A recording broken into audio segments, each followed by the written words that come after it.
राजस्थान की जेलें सुरक्षित नहीं, राजस्थान के आईसीयू के अंदर बच्चों के साथ बलात्कार हो रहे हैं, एम्बुलेंस में बलात्कार हो रहे हैं, हार्डकोर अपराधी पुलिस पे गोलियां चला के भाग जाते हैं, पुलिस के जवानों को वो शहीद कर देते हैं। भाइयों, प्रदेश के मुख्यमंत्री को आधी दर्जनवार जेल से धमकियां मिलती है और भजनलाल जी उन धमकियों को नहीं रोक पा रहे हैं।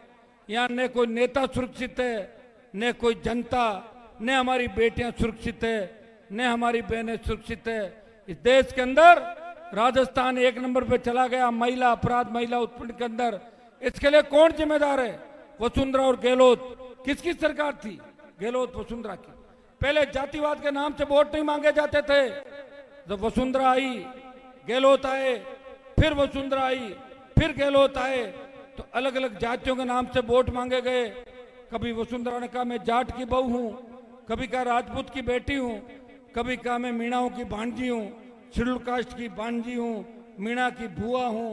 कहीं बावरी समाज की बहन बन गई, तो कहीं रेवारण बन गई, कहीं बंजारण, कहीं गुजर समाज। एक व्यक्ति इतने समाजों से कैसे संबंध रख सकता है? आप बताओ मुझे। नहीं है ना? फिर भी राजस्थान की जनता को ठगा, वोट लिए, और हमारे जैसे अगर नौजवान लड़ते नहीं तो वसुंधरा फिर सीएम हो जाती राजस्थान की। पता आपको? लेकिन वसुंधरा को तो नहीं बनने दिया, लेकिन भजनलाल का अवतार हो गया। ये भी गलत हुआ राजस्थान के, अच्छा नहीं हुआ, क्योंकि उनको कुछ भी पता नहीं, उनको कुछ भी पता नहीं। उनसे तो 5वीं में पढ़ने वाला बच्चा भी होशियार है। और कई बच्चों को हम कह देते हैं तुम भजनलाल जैसे हो, तो कह रहा है कि मुझे कुछ भी कह दो लेकिन मेरी तुलना भजनलाल से मत करो। बच्चे भी नाराज हो जाते हैं। तो भाई, ऐसा मुख्यमंत्री इस राजस्थान को देखने को मिलेगा, मैंने तो कभी सपने में नहीं सोचा। और बीजेपी को उन तमाम नेताओं को राजनीति छोड़नी चाहिए जो पोस्टर पे बड़ी बड़ी फोटो लगा के अपने आप को सीएम का दावेदार कह रहे थे। कहां गए वो सीएम के दावेदार? वो तो भजनलाल के घर पे बाहर खड़े रहते हैं टाइम मांगते हुए और ट्रांसफर पोस्टिंग के लिए। कितने बड़े अपमानित हो रहे हैं। कम से कम मैं अपमानित तो नहीं हो रहा हूं, मेरी बात तो खुले में कह रहा हूं। और भाइयों, मैं जब लड़ा सबसे, तो जब लड़ेगा तो तकलीफ तो पड़ेगी, सरकार से लड़ेंगे। तो मेरे पास कोई ईडी सीबीआई आने की जगह नहीं थी। सरकार के लोग पलाश लेके आए और खंबे से मेरा तार काट के चले गए। ये जरूर किया था, ये देखा होगा आप लोगों ने। पैसा भी ले लिया, बाहर से चोरी छुपे कनेक्शन काट दिया। लेकिन मैंने भी सब मंत्री विधायकों के कनेक्शन वापस सही कराए, सारा पैसा जमा कराया, और मेरा कनेक्शन भजनलाल ने काटा है। मैं भजनलाल का कनेक्शन काट दूंगा, इतना विश्वास मैं आपको दिलाता हूं। आज तक तो समय जरूर लगा है, समय जरूर लगा है, लेकिन जीत हमारी हुई, क्योंकि हम एक से चले थे और लोग लाखों के साथ आए थे। हमारा सिंबल तो आपने तैयार किया, बोतल का चुनाव चिन्ह। उस बोतल को नौजवान लेके चल रहा था राजस्थान में। मैं देख रहा था कि बाड़मेर के रेतीले धोरों में किस तरह छोटे बच्चे बोतल की झंडी लेके घूम रहे थे, आरएलपी जिंदाबाद, आरएलपी जिंदाबाद। वो वीडियो वायरल होते। तो बाड़मेर से धौलपुर और गंगानगर से डूंगरपुर एक व्यक्ति जो ने पैसा इकट्ठा कर रहा है, ने वो चंदा चपटा कर रहा है, ने किसी तरह का काम कर रहा है इलीगल, और वो पार्टी बन के लड़ाई लड़ रहा है राजस्थान में उन माफियाओं के खिलाफ, उन बड़े मगरमच्छों के खिलाफ जिन्होंने 70 साल इस राजस्थान को लूटा। जो आपके सम्मान की लड़ाई लड़ रहा है। जब देश में बात चली, जब तीनों कृषि बिल आए, तब देश के अंदर बात चली थी कि इन कृषि बिलों के लिए पहला सांसद कौन शहादत देगा, मोदी की सत्ता को ठोकर कौन मारेगा। तब हरियाणा, यूपी और दिल्ली के किसान के बेटों ने शहादत नहीं दी। नागौर के सांसद ने किसान कौम के लिए मोदी की सत्ता को ठोकर मारी और आपके लिए सड़क पे बैठ गया। भाइयों, दुर्भाग्य से आप उस बात को समझ नहीं पाए। 23 में जो रिजल्ट आने चाहिए वो नहीं आए। जब सेना को ठेके पे दे दिया, एक व्यक्ति आपके लिए बोल रहा था अग्निवीर को समाप्त करो, और उसकी आवाज के अंदर इतना दम है कि 25% की जगह 50 और कुछ दिन में 75 और अग्निवीर को समाप्त करा दूंगा। यह मैं विश्वास आपको दिलाता हूं। पूर्व की बात सेना भर्ती रैलियां हमारी पहलवान बेटियों के साथ जो घटना हुई, उसमें भी देश में अगर पहला सांसद कोई जाके बात करता है, नागौर का सांसद, इस राजस्थान के सम्मान की लड़ाई, राजस्थान की जितनी भी परियोजनाएं दिल्ली में जो अटकी हुई है, अगर उनकी कोई बात करता है, वीर तेजाजी महाराज राम साहब पीर के जयकारे के साथ तमाम वर्ग समाज का, चाहे मनोहर राजपुरोहित का मामला हो, कमलेश प्रजापति का मामला हो, चाहे लवली कंडारा का हो, चाहे दूसरे मामले हो, मैंने कभी जाति देख कर लड़ाई नहीं लड़ी। प्रत्येक व्यक्ति को, प्रत्येक समाज को न्याय दिलाने की बात करी। विश्नोई समाज, सिख समाज, कायमखानी समाज को भी दिल्ली में आरक्षण की पैरवी किसी सांसद ने की तो नागौर के सांसद ने इन तमाम भाइयों को दिल्ली की सरकार के अंदर आरक्षण की बात करी। भाइयों, दलितों पे बढ़ते अत्याचार के खिलाफ अगर मोर्चा खोला, किसी दलित को अगर घोड़ी से उतार दिया, उसे वापस बिठा के उसकी बारात अगर धूमधाम से निकलवाई, तो नागौर के सांसद ने बहुत से दलित भाइयों के लिए काम किए। वो सारी बातें मैं ऐसे ही नहीं कह रहा हूं, हर बात अब अच्छी तरीके से जानते।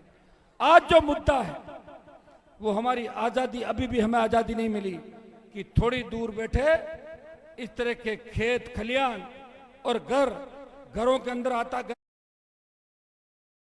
के लिए काम किए। वो सारी बातें मैं ऐसे ही नहीं कह रहा हूं, हर बात अब अच्छी तरीके से जानते।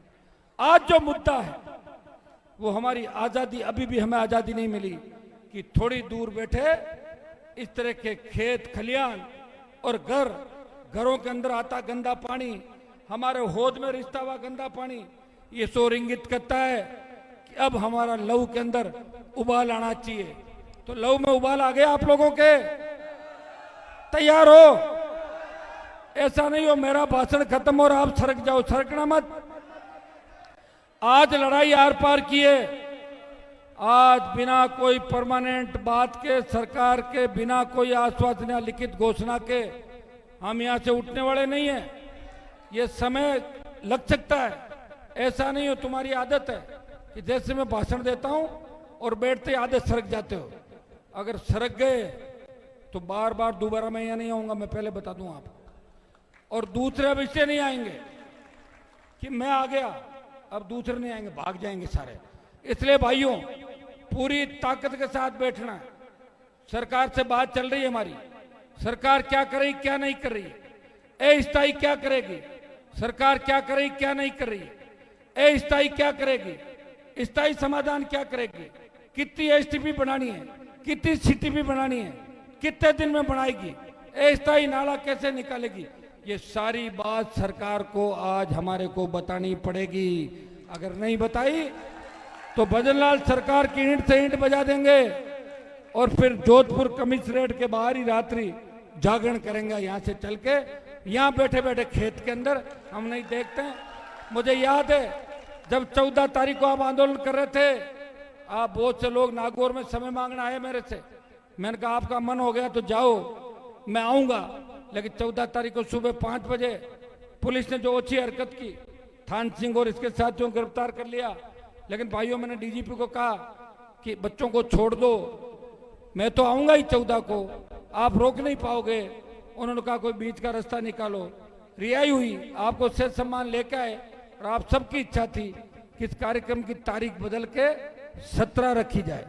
17 तारीख को हम आए, 14 को मैं सालवा के अंदर था। 2 कार्यक्रम थे, वहां गया। मैंने कहा कि सरकार का दिमाग खराब नहीं हो, ये नहीं सोच लेगा हनुमान जी डर गए, एक तो करूं मैं प्रोग्राम। और आपके चूंकि गिरफ्तारियां होके मामला बढ़ गया था और आप सबकी इच्छा थी कि एक बार सेठ सम्मान आपको लाए। सब लोग कह रहे थे कि 17 को 2 दिन का समय मिल जाएगा, तैयारी अच्छी करेंगे। लेकिन 17 को जो आपने बताया वो ऐतिहासिक रिकॉर्ड आज 17 को तैयारी के बाद मिला। 14 को इतनी भीड़ नहीं होती, मुझे पता है 2 दिन कार्यक्रम करने के अंदर लग जाते हैं। और मैं आपको बधाई देता हूं थान सिंह को विशेष रूप से, आरएलपी की टीम को, कि इन्होंने लंबे समय से 1 साल से आंदोलन कर रहे हैं। मैंने भी जोजरी का मामला लोकसभा के अंदर उठाया एक बार, और भी उठाऊंगा, मेरी तो ड्यूटी है। मेरे को तो जिस इलाके में बोर्ड नहीं थे वो भी बोलता हूं, मुझे ये तो मेरा इलाका आरएलपी का गढ़ है, बाड़मेर का इलाका। तो निश्चित रूप से मैं आपको विश्वास दिलाता हूं कि फैक्ट्रियों का जो औद्योगिक इकाइयों का दूषित पानी से होते हुए खराबे का आकलन कर विशेष पैकेज जो आपकी मांग है इसको पूरा कराएंगे। राजस्थान उच्च न्यायालय ने बोला कि गंदा पानी जोजरी नदी में नहीं डाले। उच्च न्यायालय का आदेश की धज्जियां उठ गई, कंटेम्प्ट बनता है। वो भी हम प्रयास करेंगे। अभी हमारा प्रयास ही रहेगा। मैं भाषण सुन रहा था गजेंद्र सिंह जी के, जोगाराम पटेल के, वो कह रहे थे यहाँ नाव चला देंगे, जहाज चला देंगे, ऐसे भाषण आ रहे थे उनको। अरे कब चला दोगे? 14 से तो आप हो गजेंद्र सिंह जी, जोगाराम भी 2-3 बार मंत्री बन गया। बता दो भाई 100 साल बाद, 200 साल बाद, 3 बता तो दो एक कोई, ताकि उस हिसाब से लोग सोचे। यहाँ बड़ी बड़ी बातें करेंगे, भाषण देंगे, आपसे वोट ले लेंगे, खुद के घर का विकास जरूर करेंगे, आपका विकास कोई नहीं करेगा। उनको पता है कि वोट आप अपना आप दे दोगे धर्म के नाम पे, जाति के नाम पे और दूसरे दम पे। तो भाइयों, जब तक खुद के अधिकार के लड़ना नहीं, ये अधिकार भी बाबा साहब ने दिया आपको। उसमें बात चली थी जब देश आजाद हुआ, बात चली वोट कौन देगा। तो बहुत से लोगों ने कहा कि पढ़े लिखे लोग वोट देंगे, ये जो उद्यमी है पैसे वाले वो वोट देंगे, या उस समय जो अंग्रेजों के नजदीक लोग थे या कोई राजघराने थे वही वोट का अधिकार रखेंगे, या उनके द्वारा नॉमिनी रखेंगे। तब बाबा साहब ने कहा कि लंबी गुलामी के बाद देश आजाद हुआ है, प्रत्येक अनपढ़ व्यक्ति को वोट का अधिकार होना चाहिए। इसलिए आपकी इज्जत हो गई सबकी। अगर उस समय वोट कट जाता तो उसी तरह अंग्रेजों ने जिस तरह राज किया, उसी तरह 70 साल नेता इस देश पे राज करते। तो भाइयों, जो संविधान ने हमें अधिकार दिया है, उस अधिकारों का हमें मजबूती से उस अधिकार के लिए लड़ना है। कानून हाथ में नहीं लेना, लेकिन कानून की रखवाली करने वाला अगर झूठी आंख दिखाए, उसे आंख नीचे कराने भी आनी चाहिए, नीचे कर उंगली और आंख, ऐसे नहीं चलेगा। ये ताकत आप लोगों के अंदर है। इस ऐतिहासिक कार्यक्रम के लिए मैं आप सबको बधाई दूंगा और मैं आपको विश्वास दिलाता हूं कि राष्ट्रीय लोकतांत्रिक पार्टी के वो मुद्दे, इस जोजरी की समस्या और इस इलाके का समाधान पानी का, ये तो हमारा प्रमुख मुद्दा हो गया, इसको लेके आंदोलन कर रहे हैं।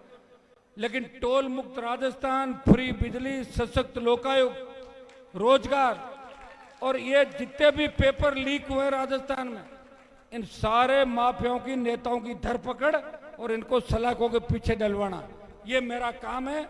आप मुझे आशीर्वाद देना, समय समय पर जब याद करूं आप इकट्ठा हो जाना। मैं विश्वास दिलाता हूं आपको अपने सपनों का राजस्थान आपके हाथ में दे दूंगा। किसी बहन बेटी अबला की कोई चीख पुकार राजस्थान में नहीं होगी। कोई हमारा बच्चा बेरोजगार से तंग आकर आत्महत्या नहीं करेगा।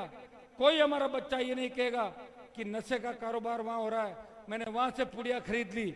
ये नशा इस राजस्थान के लिए अभिशाप है।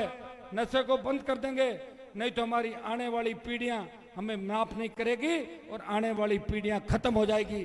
प्रत्येक नौजवान से कहना चाहूंगा कि जिन्होंने नशा कर लिया वो अब नहीं करें, और जिन्होंने नहीं किया वो चालू नहीं करें, और नशे के कारोबारियों का साथ नहीं दे। ये संदेश मैं मेरे छोटे भाइयों को देना चाहता हूं। हमारे लोग, किसान के बच्चे भोले होते, शॉर्टकट ढूंढते कि रातों रात करोड़पति कैसे बने। एक ट्रक लेके आ जाओ, एक पिकअप भर के ले आओ, डोडा पोस्ट, इस तरह आजकल नए नए सिंथेटिक नशे आ गए। एमडी आपका, इसमें एक चरस किस तरह बर्बाद हो, जो पकड़ा जाता है उसकी बहन, पत्नी, बच्चे जेल के चक्कर लगाते। राखी पे फोटो देखी होगी, कितने राखी बांधने जेलों के अंदर बच्चियां गई थी। भाइयों, हम बोले हैं नशे का कारोबार करके 2% लोग बड़े हो सकते हैं, लेकिन 98% लोग बर्बाद होते हैं। इस चीज का ध्यान आपको रखना है। मैं आपको विश्वास दिलाता हूं कि मैं आपके लिए लड़ूंगा, आपको सत्ता के शिखर पे लेके जाऊंगा। रोने से राज नहीं देते, राज छीनने पड़ते हैं, और राज छीनने के लिए हनुमान बेनीवाल इन नौजवानों के साथ, किसानों के साथ, दलितों के साथ, सर्व समाज के साथ आधी रात को भी तैयार है। 25 साल मुझे लड़ते लड़ते हो गए और 3 साल का मैंने और कह रखा 28 तक। 28 में अगर आपने मेरा साथ दिया और सब कुछ ठीक ठाक रहा तो नए राजस्थान की तस्वीर आपके सामने होगी। राजस्थान की तकदीर भी बदलेगी, राजस्थान की तस्वीर बदलेगी। कोई भूखा नहीं सोएगा, किसान का सम्मान होगा, जवान का सम्मान होगा। हमारी बहन बेटियां रात को 12 बजे भी अगर बालोद, बाड़मेर, जोधपुर कस्बे में निकलेगी, उनको ऐसा महसूस होगा कि मैं मेरे घर के आंगन के अंदर घूम रही हूँ। वो सुरक्षित महसूस करेगी, हमारे बच्चे सुरक्षित महसूस करेंगे। यहाँ हर जगह अमन चैन होगा, शांति होगी। इतना विश्वास मैं आपको दिलाता हूं। आप सबको, आरएलपी की टीम को, थान सिंह को, सबको, बाड़मेर बालोतरा की पूरी टीम को बधाई कि ऐतिहासिक कार्यक्रम आपने कराया। अब आप लोग उठोगे नहीं, हिलोगे नहीं, हम लोग बातचीत कर रहे। अगर हमारी मन माफिक बात हुई ठीक है, नहीं तो फिर जोधपुर की ओर 1 घंटे के अंदर अंदर हम कूच करेंगे। सारे लोग अपने गाड़ियों के नजदीक रहना, सरकार की ईंट से ईंट बजा देंगे, ये मैं विश्वास आपको दिलाता हूं। बहुत बहुत धन्यवाद। जय।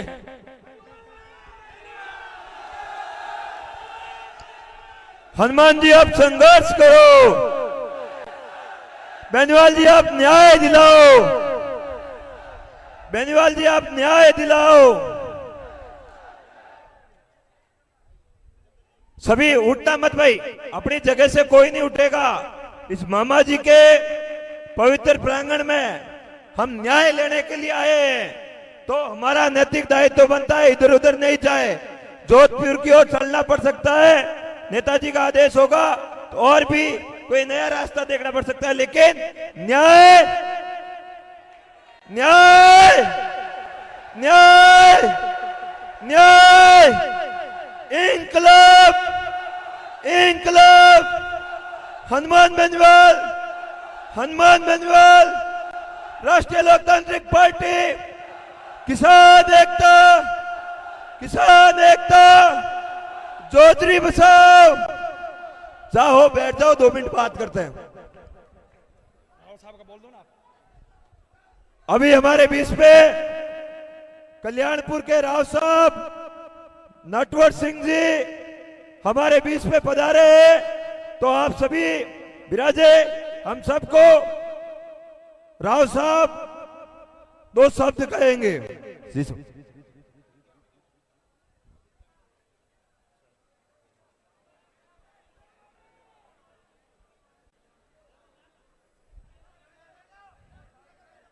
परम आदरणीय हनुमान जी बेनीवाल साहब और थान सिंह जी के कहने पे यहाँ पधारे और अपन जनता के बीच में जो टाइम दिया उसके लिए बहुत बहुत धन्यवाद, और अपन सब जनता की तरफ से आपका आभार प्रकट करते हैं। ये समस्या जो अपन पानी की है, पिछले 15 साल से अपन जूझ रहे हैं, जिसमें कभी कांग्रेस की सरकार आई, कभी बीजेपी की सरकार आई, और इस समस्या का कभी समाधान नहीं हुआ। और इसके पीछे कोई प्राकृतिक कारण नहीं, कुछ जो बड़े उद्योगपति हैं वो जो पानी छोड़ रहे हैं, और उस पानी को समाधान सरकार जानबूझ के नहीं कर रही है, उसकी वजह से ये समस्याएं जो है अपने एरिया में उत्पन्न हुई है।